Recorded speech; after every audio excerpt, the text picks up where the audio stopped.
Bonjour à tous, je ne sais pas pour vous, mais j'ai toujours trouvé ça curieux que sur des questions politiques, on voit toujours les mêmes gens être en opposition. Les questions n'ont même pas besoin d'être connectées pour ça. Qu'elles soient en rapport avec les dépenses pour l'éducation, la politique monétaire ou la lutte contre les drogues, les gens qui s'opposent sont toujours les mêmes. Ça arrive beaucoup trop souvent pour n'être qu'une coïncidence. C'est quand même étrange, non? J'ai peut-être trouvé une piste d'explication dans le livre de Thomas Sowell, A Conflict of Vision, ou le conflit des visions en français. Selon lui, si on jette un regard plus approfondi sur les arguments des deux bords, on se rend compte qu'ils découlent d'hypothèses initiales complètement différentes et rarement explicitées. Ces hypothèses, c'est un peu ce que les gens ont dans leur tripes. C'est des intuitions sur le fonctionnement du monde, c'est une vision particulière. Selon Sowell, on peut placer l'ensemble des visions sur un spectre qui va de la vision libre à la vision contrainte, même si personne n'a vraiment une vision complètement libre ni complètement contrainte. Si je trouve de l'intérêt à un tel modèle, c'est parce qu'il a le mérite d'expliciter les hypothèses de départ des deux familles de vision du spectre, et que bien souvent, on est plus familier avec une extrémité que l'autre. C'est pour ça que dans cette vidéo, on va parler de ces deux visions et du conflit qui fait rage entre elles.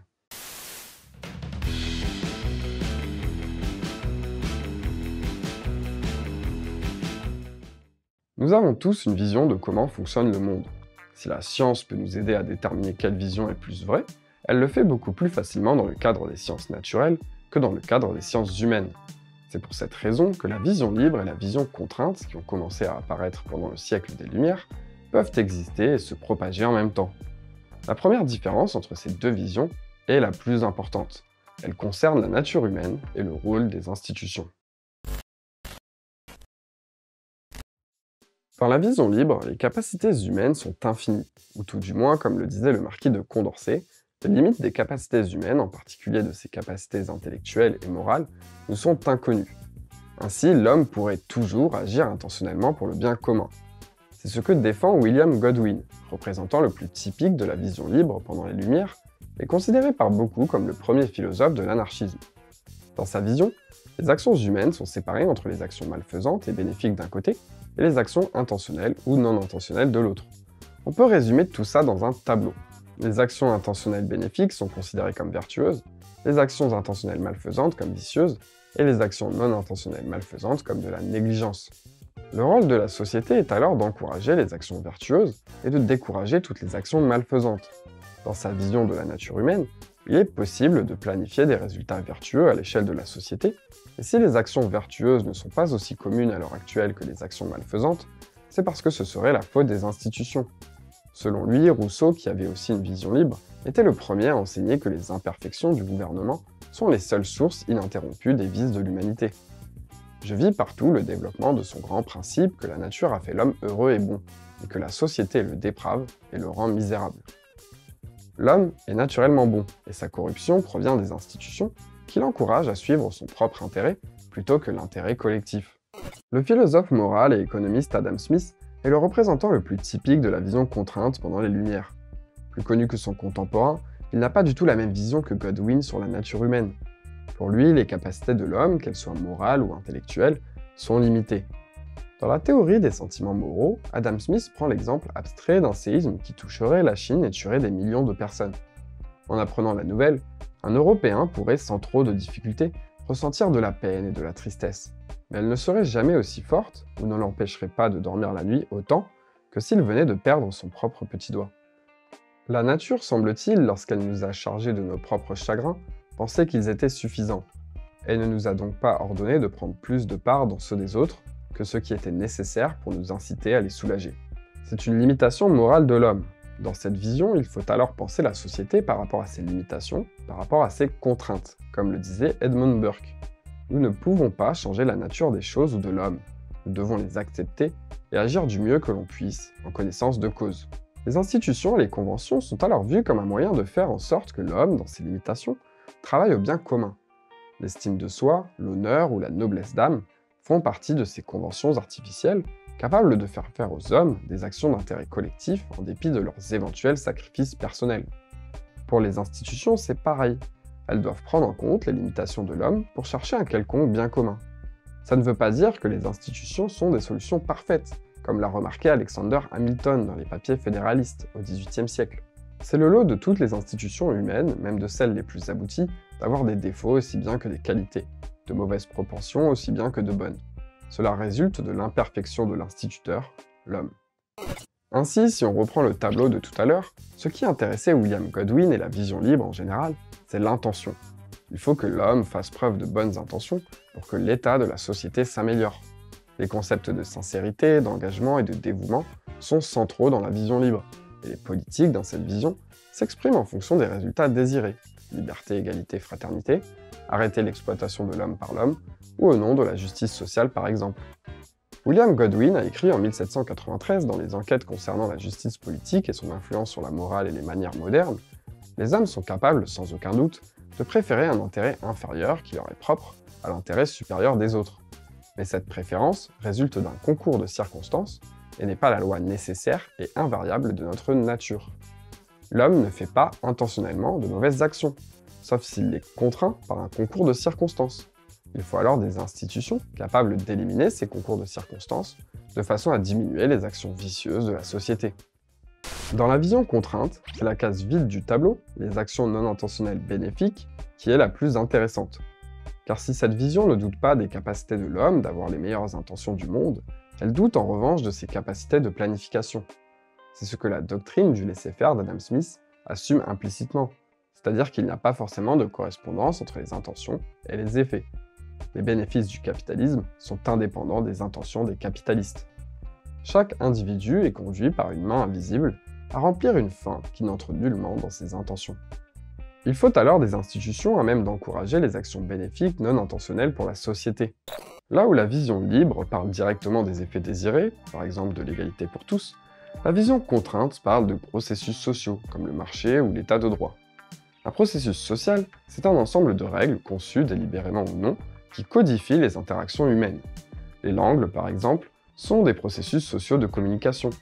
Ces méthodes d'interaction ne sont pas nécessairement parfaites, ce sont plutôt des compromis. Si pour la vision libre, il faut trouver une solution alors que la vision contrainte ne se contente que d'un compromis, c'est en partie à cause des différences qu'ont ces visions sur la connaissance et le savoir, mais aussi sa conception, sa quantité et sa concentration ou sa dispersion.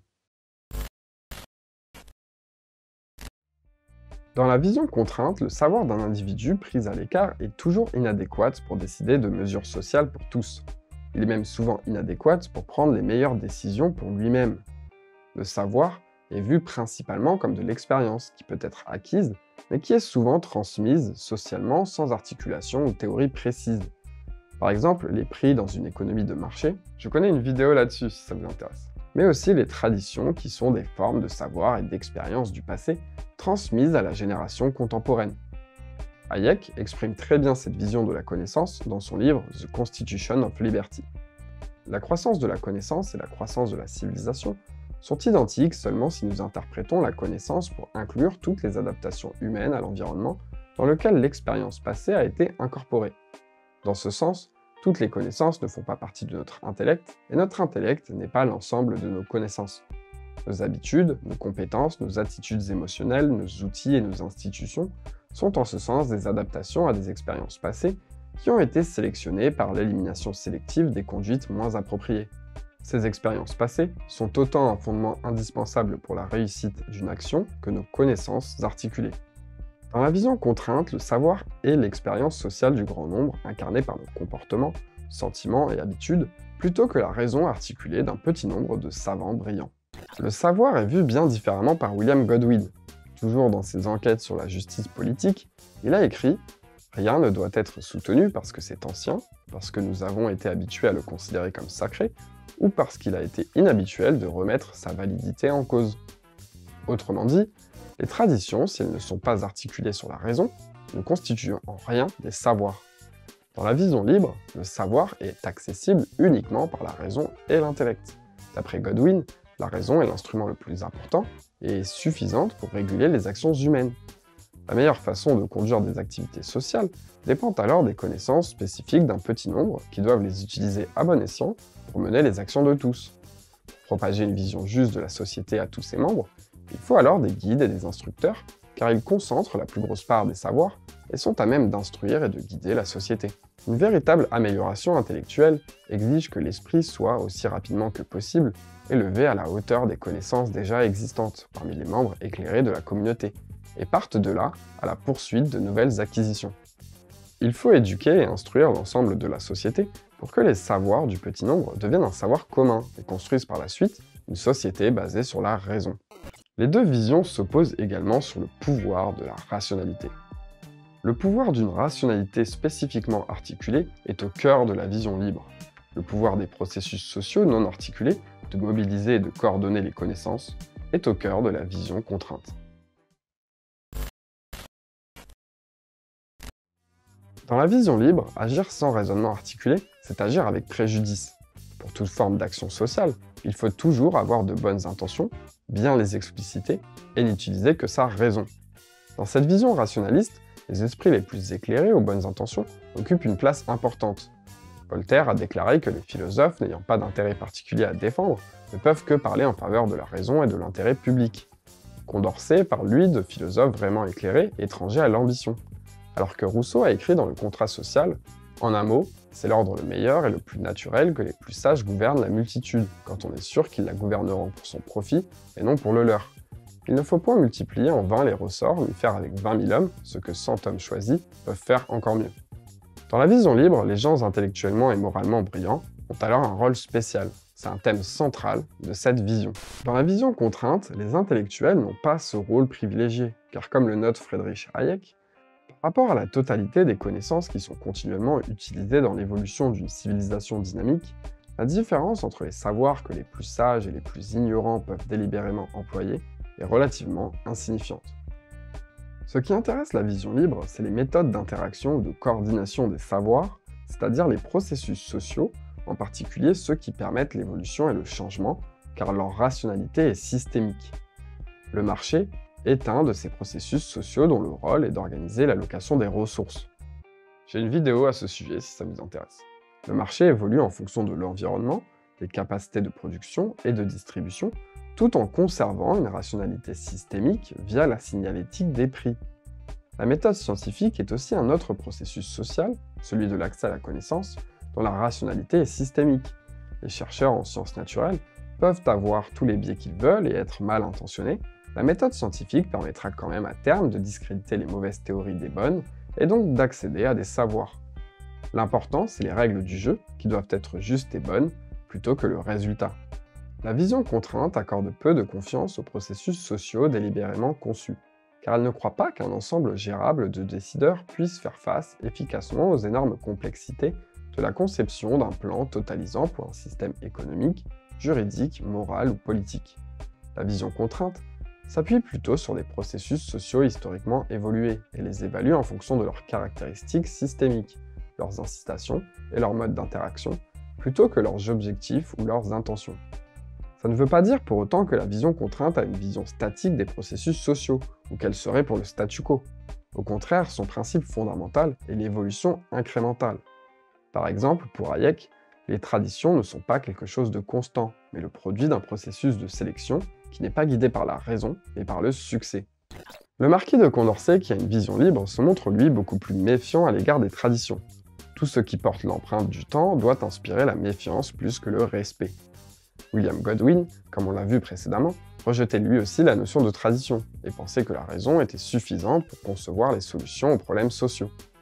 Dans la vision libre, il est possible de trouver des solutions aux problèmes sociaux avec des décideurs politiques bien intentionnés, sincères et qui font preuve d'engagement. Avec les bons experts et les bonnes données, tout changement social devient possible. Si une solution n'est pas trouvée, c'est par absence de bonne volonté. En gros, les difficultés intrinsèques, c'est-à-dire les limitations du potentiel humain, qui dominent la vision contrainte, ne sont pas les véritables obstacles à la vision libre. C'est l'obstruction et la confrontation délibérée qui expliquent les nombreux maux. Et l'engagement est un besoin crucial de la part des réformateurs qui ont en vue l'intérêt du public. Le concept d'engagement comme celui d'intention est capital dans la vision libre, et on en revient à la nature humaine, car comme l'homme peut agir de manière vertueuse, s'il n'a aucune contrainte, il n'a aucune raison de ne pas le faire. L'important dans cette vision, c'est le résultat. Il doit être juste et bon, peu importe que les règles pour y arriver le soient. Si Adam Smith et William Godwin sont des représentants cohérents de chacune de ces deux visions, ce n'est pas pour autant que leurs visions sont les seules qui existent. Il en existe des tas d'autres, et notamment des visions hybrides. Par exemple, la philosophie utilitariste conçoit les hommes comme fondamentalement contraints, mais considère que les plus éclairés d'entre nous peuvent mitiger ces contraintes via un gouvernement qui arbitrerait correctement entre ce qui est utile ou non à la société. C'est le cas aussi du communisme de Karl Marx, qui se fonde sur une vision fondamentalement contrainte de l'histoire, où l'homme subit des contraintes matérielles, mais ces contraintes s'amenuisent jusqu'à l'avènement du communisme, où elles disparaissent, et l'homme peut alors exploiter son potentiel pleinement, comme dans la vision libre. La présence de visions hybrides n'empêche pas pour autant de faire une distinction claire entre la vision libre et la vision contrainte. Je laisse alors le mot de la fin à Thomas Sowell. Étant donné que diverses croyances, théories et systèmes de pensée sociale sont répartis sur un continuum, peut-être même un continuum multidimensionnel, il pourrait en un sens être plus approprié de se référer à des visions moins contraintes et à des visions plus contraintes, au lieu de la dichotomie utilisée ici. Cependant, la dichotomie est non seulement plus pratique, mais elle capture également une distinction importante. Pratiquement personne ne croit que l'homme est libre à 100%, et pratiquement personne ne croit que l'homme est contraint à 100%. Ce qui place un penseur donné dans la tradition d'une vision plutôt qu'une autre n'est pas simplement de savoir s'il se réfère davantage aux contraintes de l'homme ou à son potentiel inexploité, mais de savoir dans quelle mesure les contraintes sont intégrées dans la structure et le fonctionnement même d'une théorie particulière. Ceux dont les théories intègrent ces contraintes comme élément central ont une vision contrainte. Ceux dont les théories ne font pas de ces contraintes une partie intégrante ou centrale de l'analyse ont une vision non contrainte ou libre. Chaque vision, par définition, laisse quelque chose de côté. En fait, laisse de côté la plupart des choses. La dichotomie entre les visions contraintes et non contraintes est basée sur le fait que les limitations inhérentes à l'homme font ou non partie des éléments clés inclus dans la vision. La dichotomie se justifie encore d'une autre façon. Les différentes manières de concevoir l'homme et le monde conduisent non seulement à des conclusions différentes, mais à des conclusions très divergentes, souvent diamétralement opposées, sur des questions allant de la justice à la guerre. Il n'y a pas seulement des différences entre ces deux visions, mais un conflit. Dans la prochaine vidéo, on s'intéressera en détail à ce que ça veut dire en pratique d'être dans la vision contrainte ou dans la vision libre, par rapport à des notions comme l'égalité, la justice ou la liberté. C'était PH, merci d'avoir regardé cette vidéo jusqu'au bout. Si elle vous a plu, n'hésitez pas à la partager, à mettre un pouce et à vous abonner. Portez-vous bien et à la prochaine fois pour une nouvelle vidéo.